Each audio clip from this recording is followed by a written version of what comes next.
Ciao, welcome back to Geriatric Alpha Runt Productions. My name is GARP here on YouTube, and we're here for part number 2 with John Friedlander.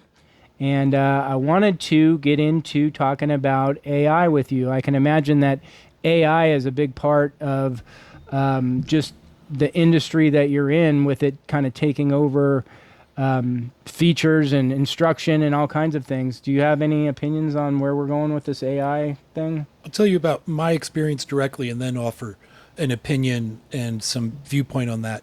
About 2 years ago, and you know, we should mention AI is not as new as it seems. There have been people working on AI for 15, 18 years, maybe longer, but it just became much more heralded. And I think part of that may have to do with post-pandemic dynamics and surging business. But as I started to become aware of artificial intelligence, I had this very strong intuition, motivation to learn about it, to be able to manage it before it managed me, without necessarily being, shaking and afraid of some new artificial intelligence overlord. I really wanted to learn more about it and then be able to find out where I could use it. So I took 2 different classes, and I'm happy to name these directly. I took a Google Coursera class. I had no idea Coursera was owned by Google, but of course it is.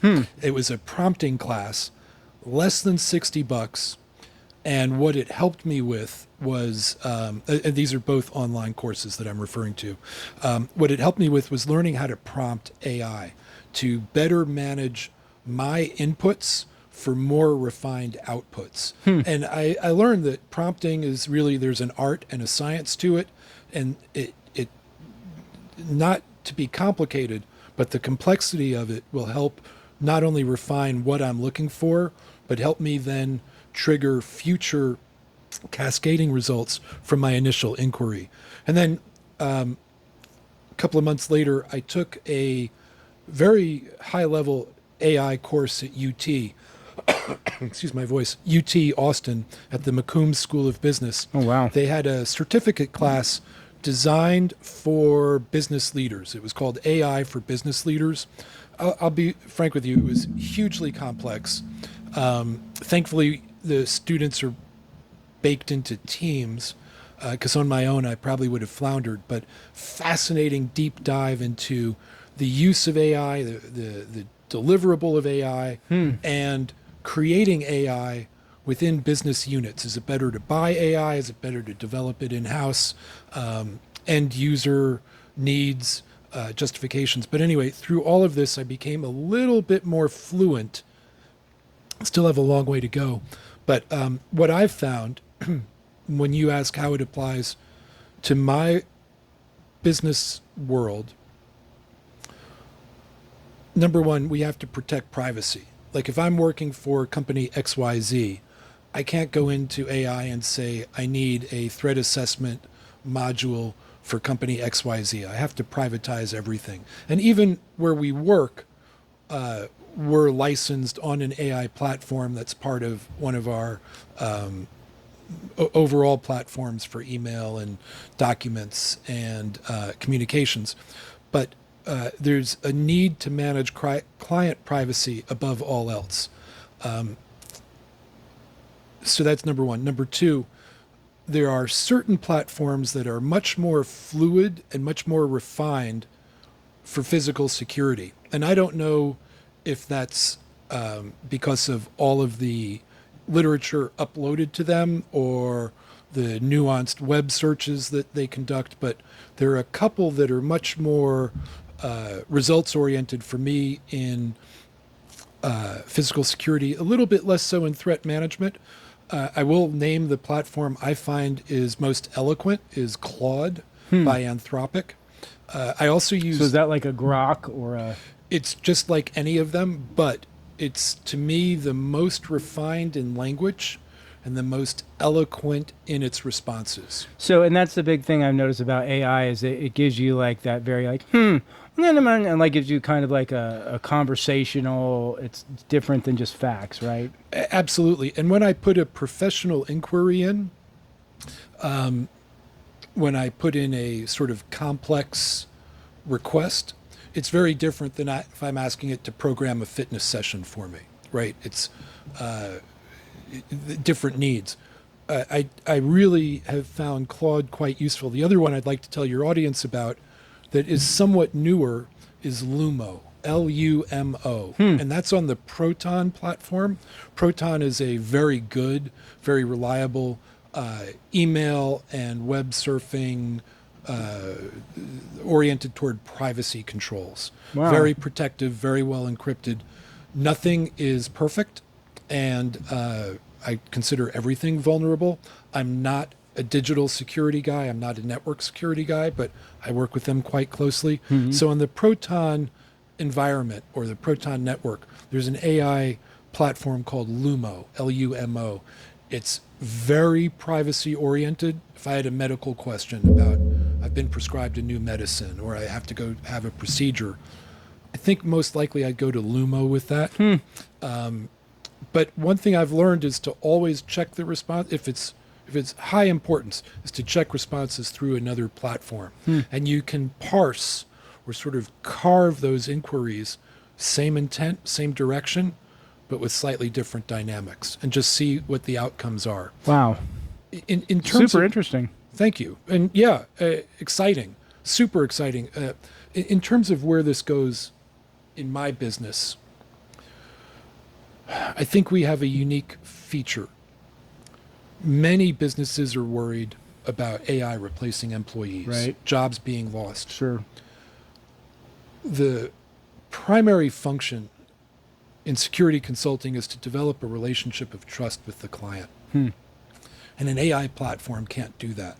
It can better inform them for their interests and better inform us based on our expertise already.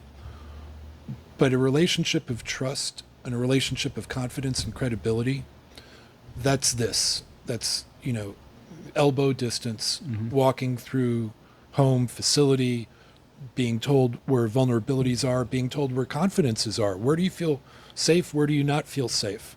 What's it like when you leave your office or your home in February at 6:30 p.m. versus leaving your home or office in July at 6:30 p.m. It's different environment, different lighting conditions, different prevailing factors.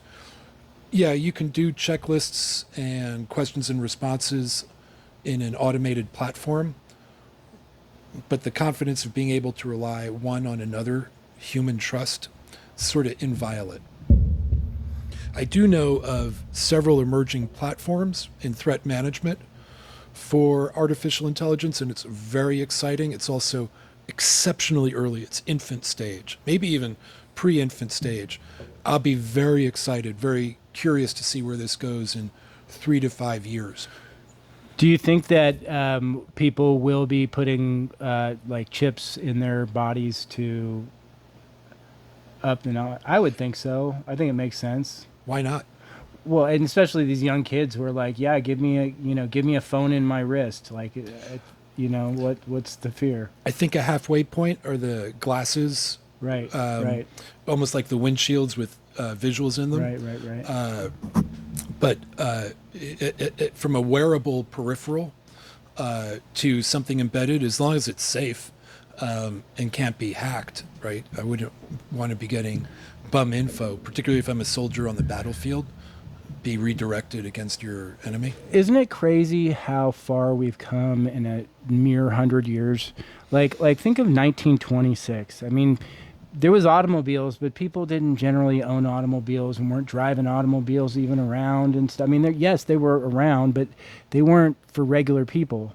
And so how far we've come in just a mere 100 years, it really makes me wonder. So, like, I could go so many different ways with this, and we started up with IT, but I guess I would first ask you, Like, where do you think we're going? I mean, obviously the self-driving is like the major thing I think that's in our face. Just like, we were the last generation to grow up without social media or whatever. I mean, I guess so. I don't know exactly when the cutoff is, but what I'm saying is that like we've been on the earth long enough that we've seen these significant changes. So the next big change, I think, is obviously going to be self-driving. I think we're going to see people not really driving much at all outside of maybe of certain times of the day or certain roads. What's your thought on like not only self-driving, but maybe the next big thing? So I'm no futurist, wouldn't pretend to be. I'll tell you what I've witnessed, and then I'll tell you what I think is coming. Okay. I've been very surprised by the performance of Waymo and Zoox or the other brands, because I'm in downtown Austin quite a bit, and we seem to be like ground zero for this stuff. I'm also in Phoenix quite a bit for work, and my daughter resides there, and it also seems very pervasive, the self-driving automobiles. But I've seen some very surprising poor decision making by self-driving automobiles. I also recently read, and it was here in Austin, I think it was 16 or 18 incidents of Waymos not stopping where school buses with red lights and the stop signs expanded from the sides, which is this is not an obscure traffic law. Yeah. However, for the preponderance of the vehicles out there and the trips they're making and the sort of driverless Ubers, I think it's amazing. And in that AI course I took at UT, the average student in there was already a software engineer, was already very well engaged at these levels. And their discussions about what it took to develop programming for driverless vehicles is, I think, unheralded. I think most of us don't know what a feat of engineering that is, and also that it remains agile enough to be reprogrammed as needed. New inserts, new uploads, new updates. So where that goes next, I'm thinking fleets, right? Vehicle fleets, because our nation runs on trucking. How do prescriptions get to the drugstore? How do clothes get to Target? Yes, shipping containers. Yes, sea lanes of communication. Absolutely. But from modal distribution centers, they're being trucked, and there are so many challenges with that. But I imagine that the move toward driverless fleets is probably much further along than I know. Makes sense. That'd be big business. I would also imagine at some point, passenger jets, aircraft can fly on autopilot, literally. Maybe there's one less crew member in the cockpit. I want one or more. maybe a humanoid robot, because we're definitely going that way. I mean, I'd prefer more bodies up front on the planes I fly on than less. But if we're already able to, engage autopilot on 18-hour flight, whatever it is, Right. long haul flights, and then absolutely, as we were talking about before the show, unmanned, whether it's UAVs, submersibles, even below the crux of the earth, war fighting, surrogated out to non-humans, absolutely. So I'm going to drag you in some deep water here. What do you think about the moon landing? Did we go? I believe so, yes. Okay, interesting. I Because fully I always like believe when smart people have a. Because I've more and more I've been becoming a disbeliever, so I always like it when somebody smart says, "Yeah, I think we win." I spend a lot of time thinking and reflecting, and I don't know if I'm a conspiracy theorist, but I've never doubted the moon stuff. I have other doubts, but and nothing worth mentioning just yet. But no, the space shots, I'd almost bet the mortgage on. Well, it's so interesting because if you just talk to the right person, they can like if you talk to a good flat earther, for 5 minutes, you're like, Earth's flat. I mean, did you hear what this guy just said to me? Obviously. But then you listen to somebody who's smart at talking in a different direction for 5 minutes. You're like, well, obviously the Earth is round now. And so it really, like, if you get to the right person, they're very persuasive. I concur, and I'm easily swayed. Like, I'm Because you want to believe almost, yeah, right? and I'm watching the eyes and the mouth. But my feeling is, if we really hadn't done the moon, given the space race in the late 60s, it would have been leveraged against us by an adversary, whether that's Russia or China or some other element that would want to discredit the U.S. government. You know, it's so crazy because I thought the same thing so much about the fact that China's never come out and said they're full of shit. They didn't go. And I want to say that, like, India actually said that one of their, drones or whatever has photo proof of our landing site on the moon and stuff like that. So, I mean, why would they do that? What reason would India have to, like, corroborate a story that wouldn't be true? But, in this day and age, gosh, you got to almost be cautionary with believing anything. Especially, we were just talking about AI. There's the deep fakes on AI now are mind blowing. You got to really be careful with believing everything that you see online. That's for sure. Okay, so was there anything else that we wanted to hit in this particular one? I know that we want to come back. We want to talk about fitness and music. Anything else in this? I promised that I wasn't going to drag him in the deep water on the UAP stuff because it's just not your favorite subject. But please still like, subscribe, and share. Come back and see us for part number 3 of our episode number 16. Thanks so much.